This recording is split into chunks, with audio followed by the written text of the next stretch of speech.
তো দেখুন এই যে বন্ধুটাকে আজ সকাল সকাল উঠিয়ে নিয়ে চলে এসেছি, যে ঘুম থেকে উঠতে চায় না, আজ নিয়ে চলে এসেছি। তা কোথায় আবার সুভাষদ্বীপ পার্কে।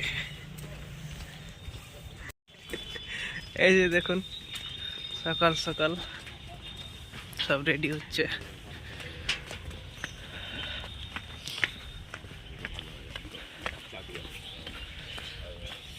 সকালে তো কাউকে দেখতে পাচ্ছি না, সবচেয়ে ফাঁকা। এটা নতুন করেছে নাকি? আস্তে আস্তে রোদটা সূর্যটা উঠছে না, এটা কিন্তু একটা জিনিস, ভালো জিনিস, এখন দারুণ লাগছে। তো বলো কেমন লাগছে পার্কে ঘুরে তোমাকে? হ্যাঁ, কিছু তো কমেন্ট দাও। খুব আনন্দ হচ্ছে আমার। তাই তো, কিন্তু একটা জিনিস, পার্কটা পুরো ফাঁকা ফাঁকা লাগছে, কেউই নেই, এই সব ফাঁকা জঙ্গল।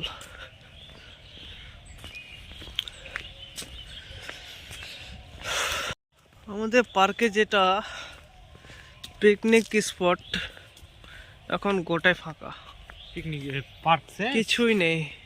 হ্যাঁ, পিকনিক একটাও কোনো পিকনিক নেই এবছরে।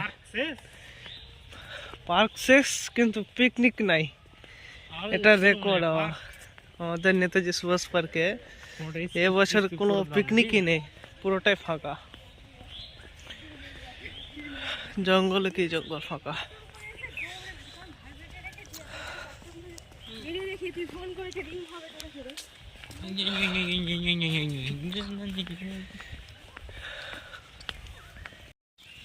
এই যে দেখুন বন্ধুরা,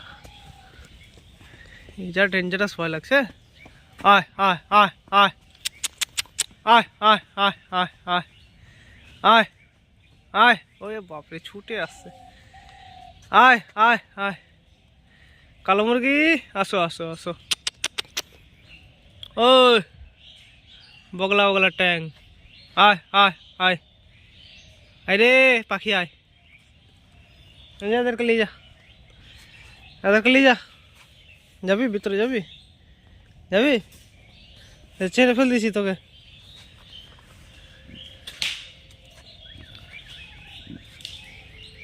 দেখি কই,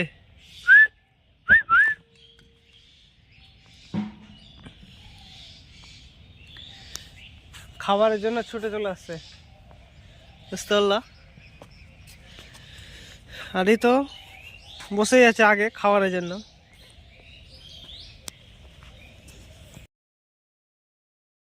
চলো দোস্ত, আমাদের ঘোরা হয়ে গেল, জগিং করা হয়ে গেল, এখন বেরিয়ে যাচ্ছি আমাদের আই লাভ রঘুনাথগঞ্জ। বেশি কিছু দেখতে পেলাম না, আপনাদেরকে যে দুটো পাখি দেখালাম ওইটাও ভালো লাগলো। এখন যাই